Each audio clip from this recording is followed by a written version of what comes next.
Recordemos una cosa que es importante, ¿eh? Hay un pecado original bueno, no es original, es un pecado que tiene la sociedad alemana. ¿eh? Eh, a ver, están pasando tantas cosas ahora mismo, esta semana, que realmente es difícil atenderlo todo. Hay que tener... Escribías hace rato como un personaje de Gabo, de García Márquez, de 100 años de soledad. Cuando se sacaron los tanques a la calle, claro, la imagen de los tanques en Valencia corriendo por la autopista era la imagen... Se pone muy gallo, ¿no? Pero cuando lo arrestan, es otro Zúñiga, prácticamente dice, no, es que me dijeron, es que el presidente me dijo que la situación, así cito textual, estaba muy jodida y necesitaba algo. La esvástica, y ahora ya es una bandera perfectamente asimilable a la lucha por la libertad. Esto no me lo vas a creer, ni yo lo podía creer. Justo cuando estabas hablando, me llegó aquí un mensajito de la mañanera. La mañanera es la conferencia así le dicen, de apodo, digamos, a la conferencia de todos los días a las 6 de la mañana, a las 7 de la mañana, del presidente de México, López Obrador. Y qué curioso, Eduardo, justo en estos momentos, una minera china que ya tenía la concesión en el norte de México para extraer litio, parece ser que se la están cancelando, la concesión. Se nos dijo que se había producido la desnazificación de Alemania. Eso no es cierto. Todavía aún no se sabe a ciencia cierta qué fue. Y parece chiste, parece broma, pero también para mí, lo dije en su momento, muy trágico, porque estamos hablando de la representación de un pueblo entero, hayan votado por él o no. ¿Qué fue? ¿Fue un golpe, un golpecito, una chapuza, un show, un teatro, un golpe fuerte, un aviso, un mensaje? Estamos hablando de lo que pasa en América Latina, en nuestra hermana Bolivia, y para ello, pues Eduardo Luque ha estado tratando de analizar todas las aristas para darnos un panorama completo y ver exactamente qué esconde esto que fue noticia mundial esta semana. Vamos a repasar los golpes de Estado que ha tratado o ha hecho Estados Unidos. Soy Roberto Lamadrid, esto es Sábado con Eduardo Luque, comenzamos.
Muchísimas gracias a todo el público, muchísimas gracias a toda la comunidad detrás de La Razón, sobre todo también en el programa especial, a unos minutos de ese golpe o intento de golpe que vimos en Bolivia. Muchas gracias siempre por estar aquí. Vamos directamente con Eduardo Luque, en este sábado con Eduardo Luque. Pues me imagino que tú también, cuando viste la noticia, has de haber dicho: esto está muy raro y es material jugoso para ti. Comenzamos contigo, Eduardo, en el sentido de: ¿fue golpe o autogolpe? ¿O qué apuntas tú, por favor? Hombre, primero, buenas tardes a todos y encantado nuevamente de estar aquí en el canal ahora con este tema, ¿no? En principio no era el tema que estaba previsto. Yo estaba preparando la continuación del tema de la semana pasada, pero los amos del mundo, pero refiriéndonos al tema de pensiones. Pero curiosamente, lo que pasa en Bolivia también tiene relación muy directa con lo que hablábamos el día pasado, como ya comentaremos más adelante. Realmente lo que estamos viendo es un intento de golpe de Estado. La idea esta que se intenta que los medios sociales, curiosamente, ligados sobre todo a los grandes medios estadounidenses, están lanzando por las redes, que era un autogolpe, es decir, un golpe de Estado organizado por el presidente actual de Bolivia, el señor Arce, no se sostiene por ninguna parte, porque no tiene ninguna lógica decirle a un general, nada menos que al general en jefe, que venga, que dé un golpecito en la puerta, que la derribe con una de las coches blindados que llevaban los golpistas y que después se vaya tranquilamente al cuartel, donde va a ser detenido y donde le pueden caer unos cuantos años de cárcel. Es decir, así por las buenas, esto no lo hace cualquiera. Por tanto, queda bastante descartado que fuese un autogolpe, ¿no? Sino que estamos delante de un golpe, uno de tantos que ha habido en Bolivia desde su independencia. Yo cuento, los números seguro que me fallan, entre golpes que se consolidaron, golpes que fallaron, o como en este caso, una especie de asonada, que no llega ni a golpe de Estado, sino a asonada. Me parece que en total van como 88. Es decir, que es un país que tiene el triste récord del mayor número de golpes de Estado de toda Latinoamérica, con diferencias. Lo cual revela una cosa, ¿no? Históricamente este país ha estado dominado por clases políticas. La clase dominante siempre ha sido con una abstracción a los antiguos colonizadores blancos. Eso también es verdad, que han marginado históricamente al campesinado y a los indígenas hasta que llegó Evo Morales al gobierno, y durante todo este tiempo, prácticamente desde la independencia, está una lucha cainita entre la clase dirigente por ver quién gobernaba y quién era más proclive a Estados Unidos. La burguesía de la paz, que es la burguesía, digamos, los dominantes como clase social en Bolivia, siempre han sido una clase social dependiente de Washington. Siempre ha estado pendiente de lo que Washington decía, o hacía, o proponía. Nunca han tenido un sentido de país. No les ha importado nunca Bolivia como país, sino como método para enriquecerse enormemente. Por eso han habido tantos golpes de Estado, porque no se ponían nunca de acuerdo entre ellos quién era más vasallo de Washington y quién iba más detrás del presidente de Estados Unidos, ¿no? Esto es una primera consideración. Entonces, pero hay un proceso de cambio y llega un personaje, Evo Morales, que gobierna el país durante bastante tiempo y que consigue, durante 15 años, y que consigue resultados macroeconómicos y microeconómicos muy importantes. Hay un salto cualitativo enorme en cuanto a procesos de industrialización. Un país que no tenía prácticamente ningún tipo de industria, se inicia tímidos procesos de industrialización y sobre todo Evo Morales y el MAS, partido con el que se sustenta, lo que hace es nacionalizar los recursos del país. El gas, el petróleo, y los minerales estratégicos son nacionalizados. Esto implica una entrada de dinero muy importante que se deriva en gran parte a proyectos sociales muy importantes, por ejemplo, comedores escolares, que nunca había habido en Bolivia, y se eleva el nivel de vida de los bolivianos en mejores perspectivas. Esto cambia. Evo Morales se convierte en el gran enemigo de la burguesía boliviana y del imperio norteamericano, es el personaje a batir, como sea, incluso hay intentos de atentado para eliminarlo físicamente, y el año 2019 se presenta a las elecciones, gana las elecciones nuevamente y se da un golpe de Estado que estaba muy bien organizado, con elementos que participan internacionales de la OEA, de Estados Unidos, que está detrás, y que moviliza a sectores de la burguesía de la zona de La Paz, que es, digamos, la zona más rica, precisamente, y se arman incluso a los civiles para propiciar el golpe. Evo Morales consigue escapar por los pelos de que lo asesinen, y la movilización popular consigue derrotar el golpe de Estado, como esta vez también. La movilización popular consigue derribar el golpe de Estado del 2019 y iniciar nuevas elecciones. Estas nuevas elecciones las gana el actual presidente, que es del partido de Evo Morales, pero que la política que sigue se diferencia de la que proponía Evo Morales, y hay una divergencia en este momento en el MAS, que es el partido gobernante, ¿no? Este es el escenario que ahora tenemos. En esto, el general Zúñiga,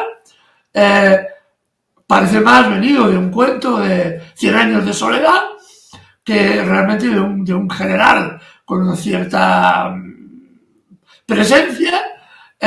Hace una cosa, un golpe de Estado, en la que él esperaba que se le sumaran otros altos jefes militares, no lo consigue, la policía tampoco se suma a esto. Pensemos que en el golpe del 2019, que la parte que triunfó, la policía fue la encargada de la represión posterior, y hubo cerca de un centenar de muertos y medio millar de heridos por armas de fuego, ¿no? La presión popular en aquel caso, a pesar de la represión, consiguió paralizar el golpe. Y esto es lo que ha vuelto a suceder ahora. Inmediatamente que se produce el golpe, la Central Única de Trabajadores ordena a los trabajadores que bajen desde el Alto de La Paz en columnas, igual que los campesinos, al centro de la capital para detener el golpe militar. Y esto es lo que sucede. Así que ha sido la movilización popular la que nuevamente ha detenido y ha parado el golpe militar que nuevamente los milicos pensaban realizar de nuevo para acabar, como dijo el general Zúñiga, el general golpista. Su objetivo eran dos. Primero, liberar lo que él llama los presos políticos, que eran los antiguos que en el año 19 dieron el golpe de Estado.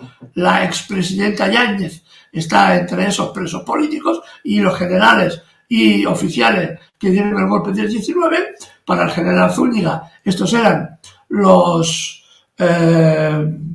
presos políticos. Por cierto, que han hecho una declaración ahora estos señores que están en la cárcel, desentendiéndose del golpe de Estado. Han dicho, ahí te apañes, le han dicho al Zúñiga, ahí te apañes, que nosotros no queremos saber nada más, porque la pena evidentemente se ampliaba, ¿no? Se ha quedado absolutamente solo. Este personaje que más, como digo, parece salido de una novela de 100 años de soledad. Lo curioso del caso ha sido que incluso los presos políticos que el general Zúñiga estaba reclamando su puesta en libertad, le han dicho que ellos de eso no quieren saber nada, que ellos del golpe no tienen ninguna noción, ni saben nada, ni están de acuerdo con el golpe.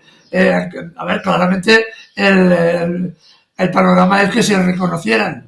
Por otro lado, que ellos tienen que ver con el golpe, evidentemente la pena se aumentaría, ¿no? Y la segunda cuestión importante, que está en el fondo de la cuestión, es que el general Zúñiga dijo un día antes, me parece que fue antes del golpe de Estado, que de ninguna de las formas, Evo Morales podía llegar a la presidencia del país. Y lo dijo de forma absolutamente rotunda. Y cuando la periodista le siguió presionando, lo único que dijo era que no se iba a producir, que Evo Morales no puede ser presidente de la nación porque yo lo digo. Esta es un poco la filosofía de este personaje, ¿no? Que es dime. Oye, Eduardo, este personaje que describías hace rato como un personaje de Gabo, de García Márquez, de 100 años de soledad, o incluso por ahí en El Coronel no tiene quien le escriba. Antes de preguntarte también por el contexto social que para algunas personas había descontento, y creo que es un descontento que puede ser malentendido o por parte de la clase alta que está manifestando esto, pero eso tú me lo explicarás. Yo lo que te quiero preguntar antes de pasar es de este personaje Zúñiga, es si tú miras una gran cobardía, que así no debería de ser un general, porque independientemente si sabemos o no sabemos la verdad de si es un complot, si es una conspiración, si todo es un show o no, me parece que vemos a dos Zúñigas, dos generales, en cuestión de 2 o 3 horas. Es decir, cuando se planta con sus tanques en el Palacio Presidencial, da una entrevista y promete democracia, libertad, igualdad, bienestar para el pueblo y derrocar a este gobierno, que por cierto ahí dijo otra cosa que después te voy a preguntar, pero se pone muy gallo, ¿no? Pero cuando lo arrestan, es otro Zúñiga, prácticamente dice, no, es que me dijeron, es que el presidente me dijo que la situación, así cito textual, estaba muy jodida y necesitaba algo. Entonces, independientemente de quién esté detrás, estamos viendo a dos generales. ¿Qué opinión tienes de justamente ver dos generales, uno muy valiente y luego uno muy cobarde diciendo prácticamente yo no fui, el presidente me dijo que inventara algo para subir su popularidad? A ver.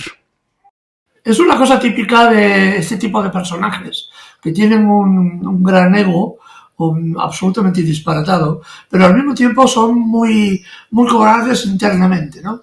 A veces en psicología se compensa una línea de inferioridad durante mucho tiempo, se compensa con el uso y el abuso del poder al que llega. Es decir, son personajes que normalmente no tienen una capacidad, escrúpulos morales, prácticamente carecen de ellos, igual que carecen de un sentido moral, de un sentido ético. Pasan de un bando al otro con una enorme velocidad en función del interés que tienen por sí mismos. Son personajes que están absolutamente imbuidos de un ego que es sin duda alguna patológico, ¿no? Lo podemos ver especialmente en la reacción. Cuando está cerca de los blindados, que son además en el golpe del año 19, lo que salieron a la calle fueron tanques de verdad. Esta vez han salido transportes de tropas en las que sí se ven que las ametralladoras están cargadas, pero que no sabemos si los soldados iban con fusiles, con armas, con munición. Eso también forma parte de los contextos de los golpes de Estado, no solamente en Bolivia, sino, por ejemplo, los que se han dado en otros países latinoamericanos, incluso en España. En España sufrimos un golpe de Estado, el del coronel Tejero, en su momento, que cuando se sacaron los tanques a la calle, claro, la imagen de los tanques en Valencia corriendo por la autopista era una imagen impresionante. Después supimos al día siguiente que los tanques no llevaban munición, que los soldados no llevaban balas en los fusiles, porque claro, el miedo era que si algún soldadito pobre se le escapaba un tiro, ahí se podía liar la de Dios. Así que, para evitar eso, los tanques no llevaban proyectiles y los soldados no llevaban munición en los cargadores. Y además, como los blindados españoles se caracterizaban por su eficacia, un tercio o más de los carros de combate que salieron a la calle se estropearon a los pocos minutos de funcionar, ¿no? Realmente aquello era un show. El golpe de Estado que dio Tejero, en aquel momento, era un show. Es decir, guardaba seguramente, se lanzó adelante para evitar otro golpe de Estado mucho más importante que estaba en recámara y que ese sí hubiera a lo mejor triunfado. Pero en aquel momento en Europa no se podía permitir un golpe de Estado y evidentemente este golpe de Estado, el real, el profundo, se eliminó y quedó esta bufonada del señor Tejero que a todos nos asustó. Y el primero yo era un crío, era muy joven en aquel momento y puedo garantizar a los telespectadores que fue una noche muy, pero que muy larga. Y más cuando algunos estuvimos tirando octavillas aquella misma noche, precisamente rechazando el golpe de Estado, ¿no? Fue una noche larguísima. Supimos todo eso después. Que no veamos este paralelismo nuevamente en Bolivia con este tipo de personajes que son golpistas y promueven un golpe de Estado. Y si les sale bien, son capaces de matar a media humanidad, como demostraron ya en el anterior golpe contra Evo en el año 19. Pero son profundamente cobardes. Lo hemos visto Gallo encima del tanque, pero cobarde, arrugado, cuando se enfrenta al presidente en un pasillo. El presidente ya ha nombrado otro jefe de Estado Mayor y le dice el presidente al general: váyase inmediatamente.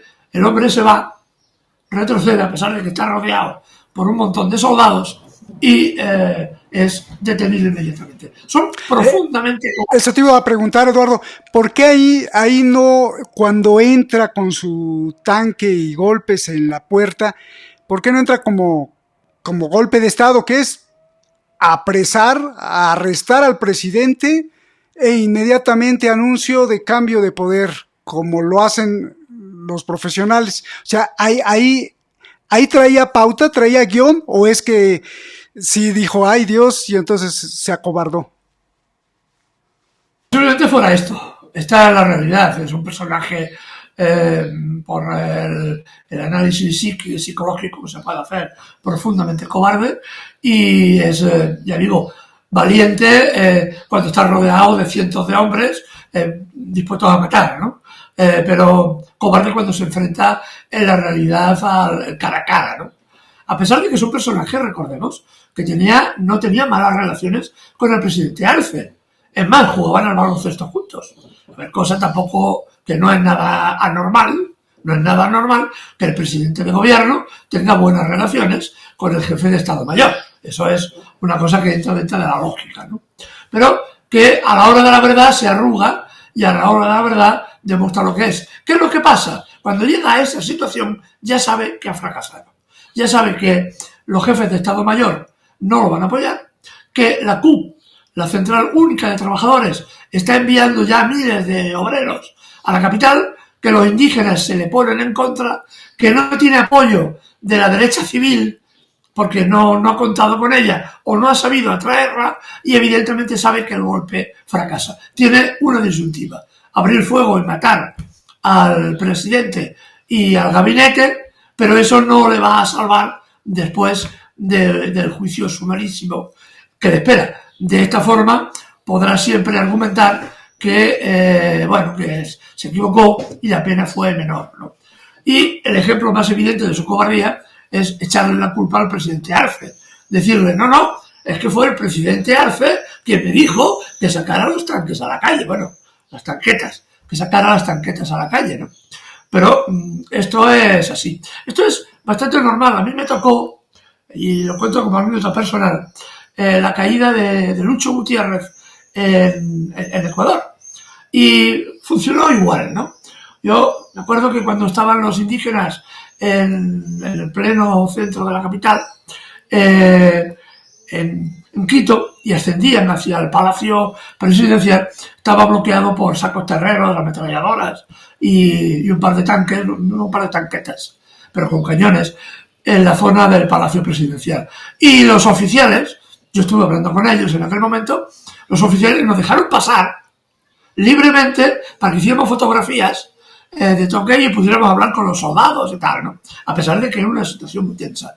Y esa sensación de que los oficiales tienen mucho miedo se podía notar claramente en el ambiente. Y tanto es así que cuando llegaron los indígenas, los oficiales no ordenaron disparar contra la población. Este es el gran problema que tenía también el señor Zúñiga en Bolivia. ¿Cómo iban a responder los soldados cuando el presidente les ordenaba que se retiraran? Bien, pues qué bueno que me contestas esa pregunta porque creo que ese es el engranaje que hacía falta porque algunos analistas, incluso dentro de Bolivia, dicen, bueno, no es un golpe, fue un show, no pudo ser un autogolpe, no pudo ser un show o no puede ser un golpe de estado real porque dialogaron en el pasillo, pero nadie habla de la cobardía del general. Y creo que la cobardía del general explica exactamente todo este comportamiento. Y pues gracias. Vámonos a analizar, a desmenuzar dos cosas. Primero, la profundidad de lo que se vive en Bolivia y después, y quizá lo más importante, la profundidad afuera, de cómo las manos de los poderosos están sobre Bolivia y de otros países, por supuesto.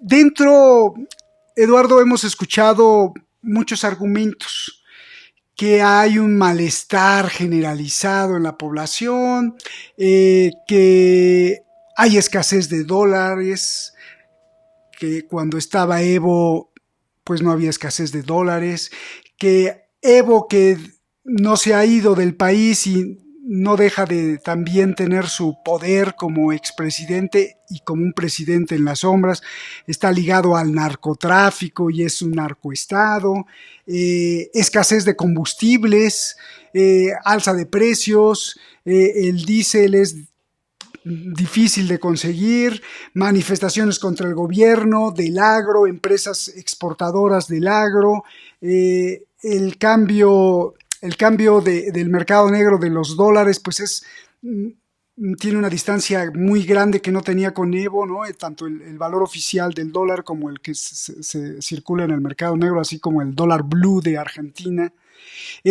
¿Cómo ves todo esto y toda esta explicación que algunos dicen que, bueno, pues esto explica que el malestar de la población contra Luis Arce y que no quieren ese presidente y mucho menos a Evo? A ver. Eso, a ver, es una evidencia que la situación económica en Bolivia ahora con el presidente Arce, digamos que es más compleja que los 15 años de crecimiento prácticamente ininterrumpido del gobierno de Evo Morales, que dio, como ya he dicho, un salto cualitativo y cuantitativo enorme en el país. Yo también pude recorrer, no todo el país, desgraciadamente, pero en dos ocasiones Bolivia, en dos periodos diferentes, antes y con Evo Morales, ahora no, y pude notar, evidentemente, que había un cambio importante en el bienestar de la población partiendo de lo que había, partiendo de lo que había, del tremendo atraso y pobreza que había en el país, que era extraordinario, sobre todo cuando ibas a las zonas indígenas. Lo digo porque estuve estuve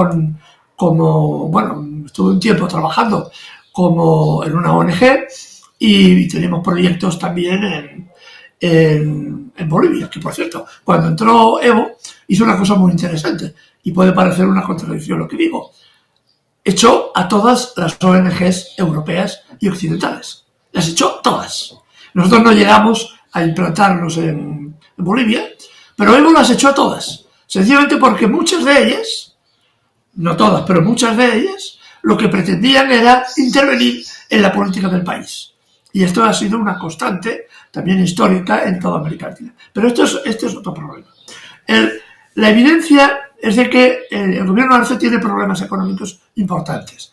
El primero es la escasez de dólares para hacer los cambios de moneda. Después la diferencia entre el dólar oficial y el dólar, digamos, en B, ¿no? El dólar en el mercado de cambios, el mercado libre, que en la época que yo visité el país, en el momento que estaba Evo, era una diferencia muy poco significativa, no valía la pena hacer cambio en B, y ahora en cambio hay una gran diferencia entre el cambio negro y el cambio oficial, ¿no? Lo cual genera también muchos problemas a la población porque necesita dólares que tampoco hay, que están restringidos también por parte del gobierno norteamericano, que está limitando el flujo de moneda corriente hacia Bolivia y por lo tanto agrava la situación financiera, sobre todo también en el tema del encarecimiento del petróleo y del combustible,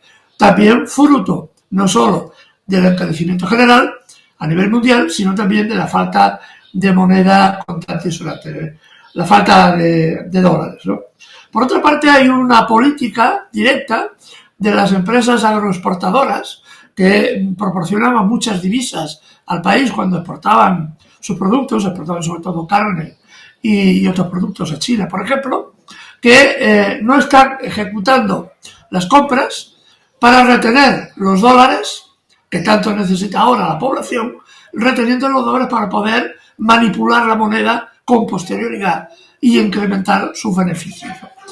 Claro, evidentemente las órdenes, estas empresas agroexportadoras, muchas de ellas dependen de las empresas norteamericanas que no han sido nacionalizadas y que por tanto tienen un control sobre la capacidad cambiaria importante, ¿no? Y evidentemente esto genera un incremento de la especulación financiera que repercute en las condiciones de vida de la población, que está peor que en la época de Evo, pero ni de lejos está como anteriormente a la época de Evo, ni de lejos. Pero hay una situación de malestar. Pero de todas formas, hay que fijarse en una cuestión importante. A pesar de esto, la Central Única de Trabajadores, que es el sindicato mayoritario del país y el más poderoso, ha tenido claro que había que defender la democracia y ha ordenado a sus militantes que salieran a las calles inmediatamente para parar el golpe. ¿Qué es lo que ha hecho? ¿Qué es lo que se ha hecho?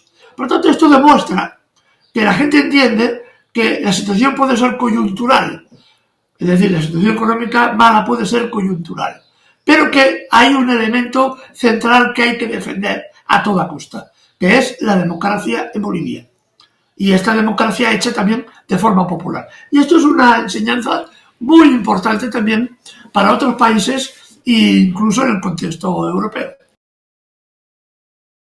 Gracias, Eduardo. Creo que está muy bien dicho esto, que independientemente de todo, la democracia habría que defenderla en Bolivia, es decir, la voz sobre todo de los oprimidos y esta gran tradición de golpes de Estado que ha tenido Bolivia y no es más que reflejo de la opresión que ha vivido tremenda desde hace mucho. Vámonos al contexto externo, justamente. En el informe que nos mandas, ves este golpe como una continuación del golpe que le dio Janine Áñez a Evo Morales. ¿Recuerdas cuando pues no se reconoció su victoria, la reelección, y hasta Almagro, el de la OEA, estuvo ahí y bueno, pues Evo salió corriendo, luego metieron a la cárcel a Janine, pero esta continuación pues no para ahí, y no para ahí porque hemos visto movimientos de la jefa del Comando Sur, declaraciones, hemos visto movimientos y declaraciones desde el Congreso de Estados Unidos. Peor aún, creo que fue en el 2020, cuando Elon Musk, y luego 2 años después, Evo también le volvió a contestar a Elon Musk, que dijo que, pues no te preocupes, le dijo a un seguidor, nosotros vamos a dar golpes donde sea, con tal de llevarnos el litio. Esto yo creo que es muy preocupante, y es más preocupante porque pues se llevan entre las patas, como se dice vulgarmente, pues a todo un país, a un país entero. ¿Cómo se ve o cómo explicar el golpe ahora desde este contexto externo de las manos negras de las corporaciones y del poder imperial que quiere pues no quedarse fuera de la fiesta ni del pastel? Eduardo. Sí, evidentemente no entenderíamos este intento de golpe de Estado si no tuviéramos en cuenta el contexto internacional. Las declaraciones de la jefa del del hemisferio sur, del ejército norteamericano, fueron muy comentadas, en el sentido, que se manifestó en el sentido de que los recursos minerales y naturales de Latinoamérica, por decisión prácticamente divina, porque el imperio así lo decide, habían de ser gestionados, es decir, robados por parte de Estados Unidos y gestionados por parte de Estados Unidos. ¿Qué es el recurso más importante que tiene Bolivia? Pues tiene una cosa que se llama el oro blanco, 21 millones de toneladas métricas de litio, un mineral estratégico, básico para la fabricación de las pilas de los coches y de la nueva industria que apuntan de la electrificación y de la movilidad eléctrica. Ya veremos en qué acaba este tema, que aún está por hablar, pero claro, tiene las mayores reservas probadas de litio del mundo, 21 millones de toneladas métricas. Curiosamente, el segundo país importante, que también está en la zona con reservas importantes, es Argentina, con 19,6 millones de toneladas métricas. Y el tercer país, se llama el Triángulo del Litio, es Chile, que tiene 9,6 millones de toneladas métricas. Curiosamente, los tres países han sido sometidos a una enorme presión por parte de Estados Unidos. Bolivia lo vemos ahora mismo con el golpe del año 19. Evo Morales dijo en aquel momento que el golpe se había producido por culpa del litio. Lo hemos visto ahora en el golpe de anteayer. Argentina, que llevó un enorme proceso de desintegración del Estado hasta conseguir que este personaje, el actual presidente, ascienda al poder, y ya ha regalado, ya se ha reunido con los antiguos conocidos nuestros, de los que hablamos la semana pasada, con los dirigentes de BlackRock.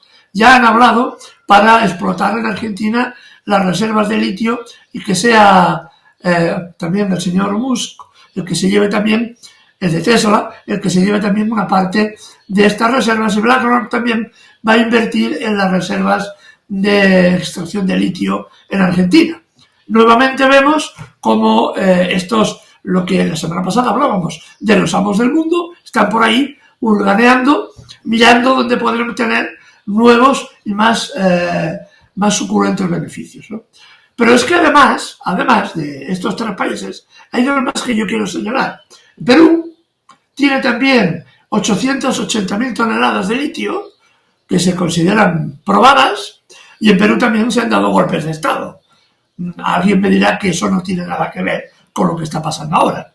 Y en México, de momento aguantan, pero por ejemplo, ya hubo, no hace mucho, algún senador norteamericano hablando de la necesidad de invadir México, porque los cárteles de la droga populaban en México como bueno, estaban en su casa, ¿no? Y eso era inadmisible, y el gobierno mexicano suministraba armas largas a estos grupos de narcotráficos, y por tanto Estados Unidos estaba en su derecho de intervenir en México. No será porque el presidente mexicano, López Obrador, ya ha dictado la nacionalización del petróleo y una ley de minas que protege las reservas de litio, 1,7 millones, como digo, de mineral probado, precisamente para beneficio de la población mexicana, y por eso Estados Unidos habla de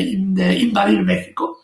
Yo dejo ahí la cuestión y que cada uno la interprete como quiere. Y además, en el contexto internacional hay dos cosas muy importantes.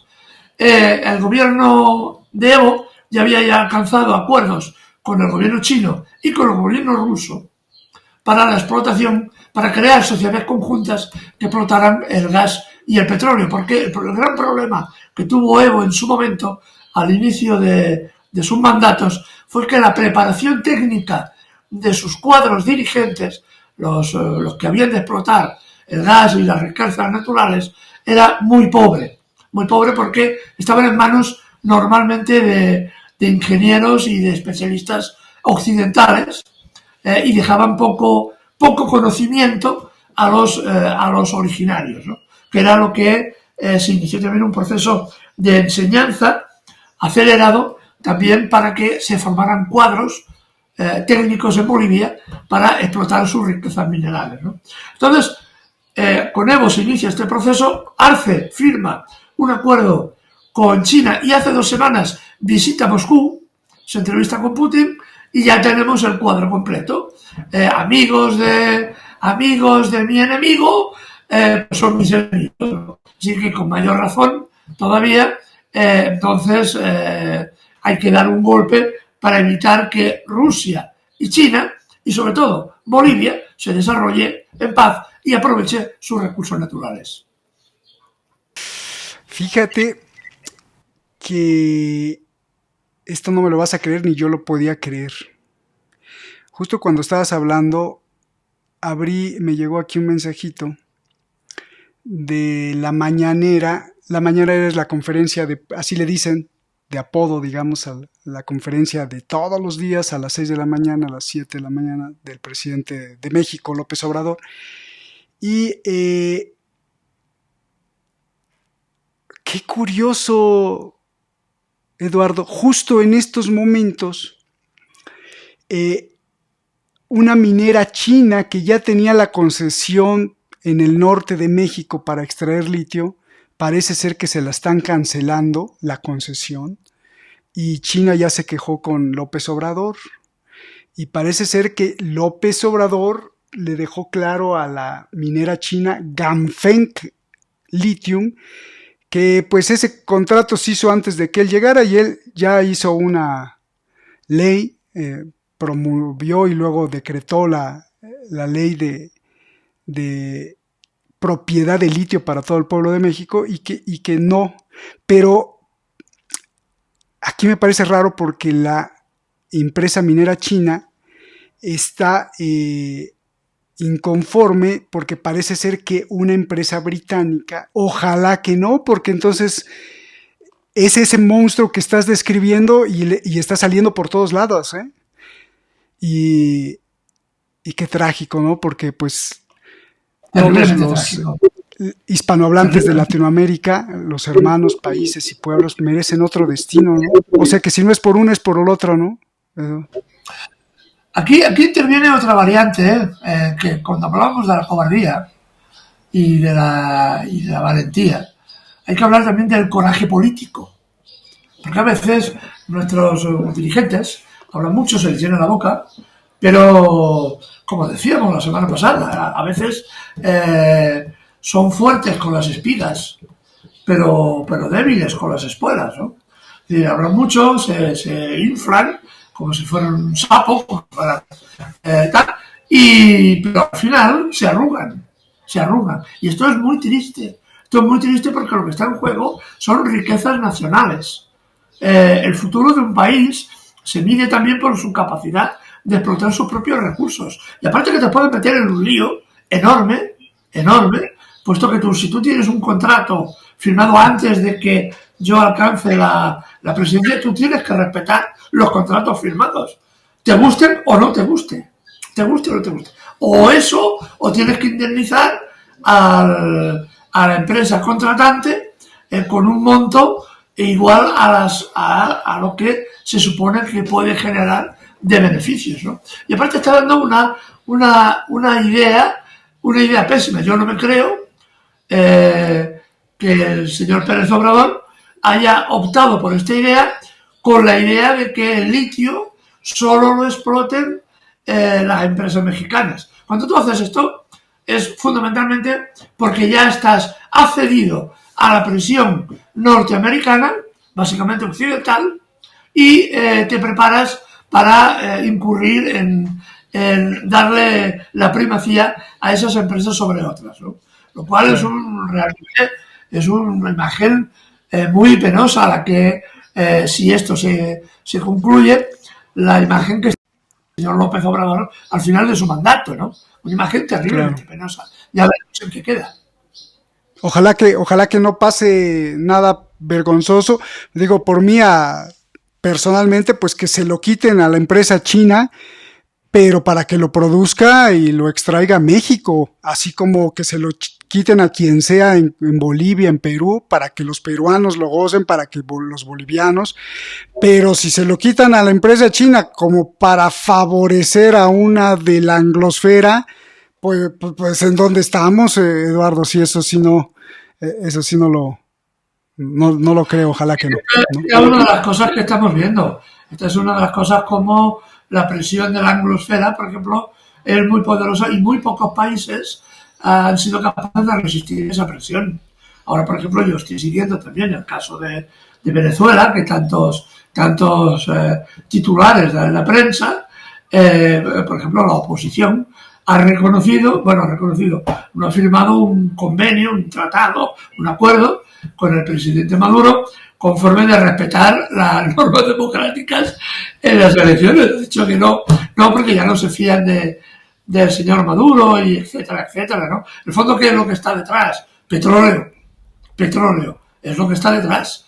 Entonces, cualquier presidente que defienda los intereses del país, pues es vilipendiado enormemente cuando no, por ejemplo, sencillamente se le roba la riqueza. Recordemos que Venezuela tenía en el Banco Central inglés 150.000 millones en oro, siendo además reconocido por todos los países del mundo que el oro era venezolano. Y Inglaterra ha decidido, como es histórico en este país, siempre han sido unos piratas, pues ha decidido que esas toneladas de oro se las queda Inglaterra. Y llevan ahí, no sé cuánto, ya 7, 8, 10 años. Y ahora vienen los litigios legales y tardarán Dios sabe cuánto en recuperar ese oro si es que lo recuperan, ¿no? Es decir, que estamos viendo cómo se violan continuamente las normas de funcionamiento y además si tienes presidentes con poco coraje político, tienes estos resultados. Y hemos de pensar una cosa que no es, también hemos de reflexionar, que este golpe de Estado en Bolivia representa dos cosas. Uno, marca el enemigo. Evo Morales es el enemigo. Y segundo, es un mensaje para otros presidentes diciéndoles, ojito con lo que haces, que te monto un golpe de Estado, pero ya. Ojito que me quedo con tu cara. Esto es lo que veríamos, ¿no? Es decir, que ahí entra, como digo, el coraje político. En el caso de Chile, por ejemplo, que el presidente Boric entró proponiendo un cambio profundo en las pensiones y tal y cual y patatí patatán, al final ha quedado en agua de borrajas. ¿Por qué? Porque las grandes fondos de pensiones están en manos de un grupo, vuelvo a repetir, que se llama BlackRock, que es el que controla las AFPs, las pensiones de Chile, que eran absolutamente deficitarias y una ruina para los pensionistas. Pero como están en manos de BlackRock, que es muy importante, el presidente Boric, a pesar de las buenas intenciones que supongo que tiene, pues no ha podido, o no ha querido, o no ha sabido, o no se ha atrevido a cambiar el sistema de pensiones en Chile, que está produciendo un reguero de hambre y miseria absolutamente monstruoso. Pues es así, tristemente es así, y me gustó mucho desde la vez pasada cuando mencionaste esta frase de que son pues débiles con las espuelas, ¿no? Cuando les hacen así como y fuertes con las espigas, ¿no? Que es el pueblo. ¿Qué se nos va, Eduardo? Y si no, pues tu cereza del pastel para concluir y nos vamos. Creo que ha estado muy conciso, muy clarito el tema de hoy y tu exposición, como siempre, increíble. Yo me quedaría de aquí, de lo que hemos hablado hoy y de lo que estamos viendo en Bolivia, un ejemplo importante. Cómo, a pesar del levantamiento militar, a pesar de la amenaza de las tanquetas y de los soldados armados en las calles de La Paz y de Bolivia, de la capital, cómo la población, cuando decide que es hora de luchar por la democracia, consigue parar incluso los golpes de Estado. Lo estamos viendo ahora, cómo el general Zúñiga se ha arrugado y se ha ido al cuartel y lo han detenido porque la población se ha levantado en defensa de la democracia y en defensa de las libertades públicas. Lo hemos visto y lo vimos también en Bolivia en el año 19. Cuando el golpe de Estado estuvo a punto de matar, los golpistas estuvieron a punto de asesinar a Evo Morales, que pudo salir in extremis con la ayuda de México, en aquel caso, la ayuda de México y de Argentina, porque el avión en el que volaba también corrió el riesgo de ser abatido, que eso se ha sabido ahora no hace demasiado, y cómo el pueblo, la unidad de los trabajadores, de los campesinos, de la gente común, se unió para luchar contra el golpe de Estado en el año 19 en Bolivia, y a pesar de los muertos, a pesar de la represión, que fue brutal, el gobierno cayó y volvió a reinstaurarse la democracia. Esto es el elemento central que nos ha de servir de referencia. Cómo el pueblo, cuando está organizado, está concienciado, sabe lo que quiere y sabe dónde va, a pesar de las circunstancias, es capaz de cambiar la historia. Esto lo hemos visto muchas veces y lo estamos viendo, y el ejemplo de Bolivia es un ejemplo también claro, como el pueblo unido, como decía aquella frase, jamás será vencido. Jamás será vencido, y ojalá en el caso de Bolivia que se respete la democracia y que haya paz para que no haya muerte. Igualmente en el caso de México, esperemos que la palabra de López Obrador, que dijo que el litio no se toca, el litio es de México.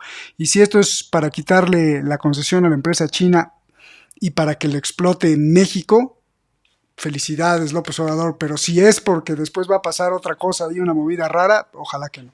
Igual que en Chile, para nuestros hermanos chilenos y para todos los países del mundo, que los intereses supranacionales y mundiales, porque Eduardo, parece ser que estamos llegando a un momento en donde esos intereses supranacionales pues creen que Dios es la tecnología y el dinero, ¿no?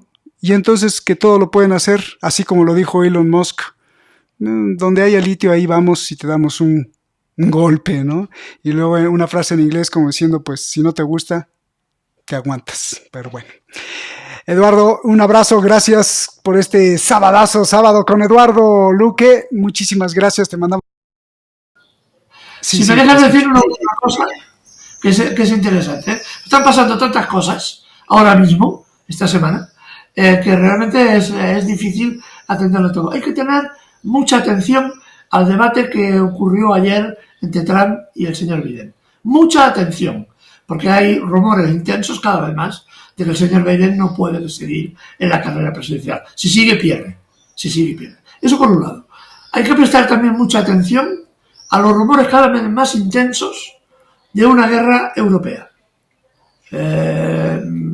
Los informes que llegan, precisamente por el lío enorme que hay en Europa, un lío extraordinario, elecciones anticipadas en Francia, elecciones en Inglaterra, el canciller alemán que está en las últimas, la señora Baerbock, ministra de Exteriores alemana, diciendo públicamente, escúchenme bien, diciendo públicamente que la esvástica alemana, aquella cruz gamada, ha sido lavada de los horrores que representa, porque en Ucrania los luchadores de Ucrania han lavado la cruz gamada, la esvástica, y ahora ya es una bandera perfectamente asimilable a la lucha por la libertad. Esto es, en otras palabras, lo que ha dicho la señora Baerbock. Estamos alcanzando límites inimaginables de la estulticia de los políticos europeos. Y esto no puede conducir a nada bueno. Aquí lo no, y la ley que, bueno, eso de la esvástica es así como decir, bueno, pues Hitler, viva Hitler, ¿no? O algo así, ¿no? Qué lástima. Oye, y también, por el otro lado, es que son ridículos. Creo que no te aceptan la nacionalidad en Alemania ahora como extranjero y ya te van a dar la nacionalidad alemana, o por lo menos ahí el permiso para vivir, si no dices que Israel tiene derecho a ser un estado y que si, ¿qué es esto? O sea, ¿pero qué es esto? ¿Cómo te condiciona? ¿Qué tiene que ver la nacionalidad de un país que es de jure o que es de sangre o como que está protegido por la ley tanto interna como el derecho internacional? con que, a ver, dime, ¿reconoces que tenga derecho a ser un Estado? Sí, bueno, entonces tú sí pásale para acá. O sea, ¿qué es esto? Sí, realmente sería risible si no fuera tan triste. Pero, a ver, es que recordemos una cosa que es importante, hay un pecado original que, bueno, no es original, es un pecado que tiene la sociedad alemana. A ver, cuando acabó la Guerra Mundial se nos dijo que se había producido la desnazificación de Alemania. Eso no es cierto. La población alemana era perfectamente consciente de lo que estaba pasando en los campos de exterminio. Hay libros que se han publicado, enorme cantidad de libros. Yo me acuerdo de haber leído alguno, Pietro Levi, por ejemplo, la trilogía de Pietro Levi, la que explicaba, él estuvo en los campos de concentración y sobrevivió, y explicaba cómo la población alemana sabía perfectamente que aquel humo que salía de las chimeneas y el olor a carne era porque estaban gaseando y quemando vivos, o quemando a los presos que estaban en los campos de concentración. La población alemana fue responsable en gran parte de la ascensión de Hitler. ¿Por qué? Entre otras cosas porque Hitler compró a la clase obrera alemana una vez que exterminó al Partido Comunista Alemán, que era un partido enormemente fuerte y que fue exterminado. Fue lo primero que exterminaron en los campos de concentración. No fueron los judíos, fueron los comunistas, fueron los homosexuales y fueron los gitanos. Después vinieron los judíos. Pero lo primero que exterminaron fueron a ellos. Cuando ya no había oposición, Hitler compra a la clase obrera alemana porque les ofrece trabajo, les ofrece por tanto pan. El nivel de vida para los obreros alemanes, que era muy bajo, muy bajito, antes de Hitler subió un poquito. Claro, estaban produciendo tanques y producían aviones.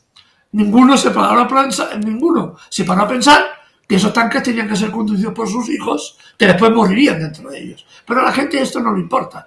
La gente quiere vivir el día a día, quiere irse de vacaciones. En España vamos a tener este año 84 millones de turistas, el doble de la población, porque parece que todo el mundo se ha vuelto loco. Todo el mundo parece que aquí dice, esto se acaba, disfrutemos hasta el último día y no nos preocupemos de nada más. Nada más que nosotros nos preocupamos y otros canales como este también se preocupan, ¿no? Entonces Hitler compra a la población alemana. ¿A costa de qué? Del hambre de toda Europa. En Holanda se llegaba a comer, la gente se comía los bulbos de los tulipanes, porque no tenía otra cosa que comer. Porque todo lo que había, carne, leche, cereales, iba a Alemania para que Alemania no pasara hambre, aunque el resto del mundo pasaba un hambre atroz, ¿no? Esto permitió a Hitler, y eso y la propaganda, conservar las fuerzas y conservar la resistencia en Berlín, por ejemplo, que le costó al ejército soviético 500.000 de bajas tomar la capital, tomar Berlín, una cifra terrible, ¿no? Terrible, para que después digan, como hace días el señor Gaga, que es presidente de Estados Unidos, que el desembarco en Normandía fue la clave de la victoria frente al fascismo. El desembarco en Normandía, cuando se produce, los rusos ya están prácticamente en territorio alemán. Han recuperado todo su territorio, han recuperado Hungría, Bulgaria, Checoslovaquia, están avanzando por la mitad de Yugoslavia y casi ya están en las fronteras alemanas. Y eso no cuenta, ¿no? Para el señor Biden solo fue los 3.000 o 4.000 bajas importantes, claro, para los que murieron en las playas de Normandía, que además murieron por equivocación. Porque pues así la justicia. Se equivocaron los... La reflejas perfecto, la pintas. En Omaha, por ejemplo, se equivocaron los guías que tienen que conducir las lanchas del desembarco, las dejaron en un sitio que no era propicio y los alemanes tiraron al pato. Pero si hubieran ido al sitio que correspondía, las bajas hubieran sido mucho menores, ¿no? Pero bueno, para el señor Biden esto no tiene importancia. Ellos ganaron la guerra y como todos nos hemos creído lo del soldado Ryan, pues así nos va. Eduardo, pues es un placer, ya ves, y si sigo, pues aquí estamos unas 18 horas más, levantemos la copa de vino y felicidades por tener esta claridad y por que haya personas dignas todavía. Un abrazo. Nos vemos, hermano. Gracias. Y a ustedes, gracias en cualquier parte del mundo. Nos vemos. Hasta la próxima.